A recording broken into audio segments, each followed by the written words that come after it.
ഇന്ന് മാർച്ച് 16 ദേശീയ പാണ്ട ദിനം. ലോകത്തിലെ ഏറ്റവും സവിശേഷമായ കരടികളിലൊന്നാണ് പാണ്ട.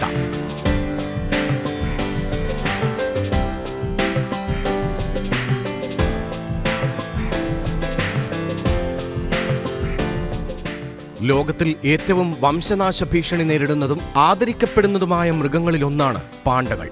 വെളുത്ത മുഖവും കറുത്ത കണ്ണുകളും വെളുപ്പിൽ ഇടയ്ക്കിടെ കാണുന്ന കറുത്ത പാടുകളുമുള്ള പാണ്ടകൾ പൊതുവെ സസ്യഭുക്കുകളാണ്. വലിയ ഉപദ്രവകാരികളല്ലാത്ത മനുഷ്യനുമായി ഇടപഴകാൻ താൽപ്പര്യമുള്ള ജീവിയാണിത്. മഞ്ഞുമൂടിയ പർവ്വത പ്രദേശങ്ങളിലും മിത ശീതോഷ്ണ വനങ്ങളിലുമാണ് പാണ്ടകൾ വസിക്കുന്നത്. വംശനാശം സംഭവിക്കുന്ന ഈ വർഗത്തെ സംരക്ഷിക്കുവാനുള്ള നടപടികൾ ലോകവ്യാപകമായി ഇപ്പോൾ നടക്കുന്നുണ്ട്. മരങ്ങളിൽ കയറാനും വെള്ളത്തിൽ നീന്താനും കഴിവുള്ളവയാണ് ഇവ. മുളയാണ് പ്രധാന ഭക്ഷണം.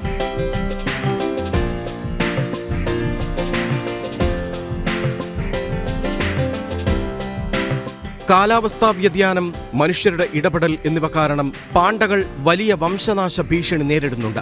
പാണ്ടകളുടെ സംരക്ഷണം ലക്ഷ്യമാക്കിയാണ് എല്ലാ വർഷവും മാർച്ച് 16 ദേശീയ പാണ്ട ദിനമായി ആചരിക്കുന്നത്.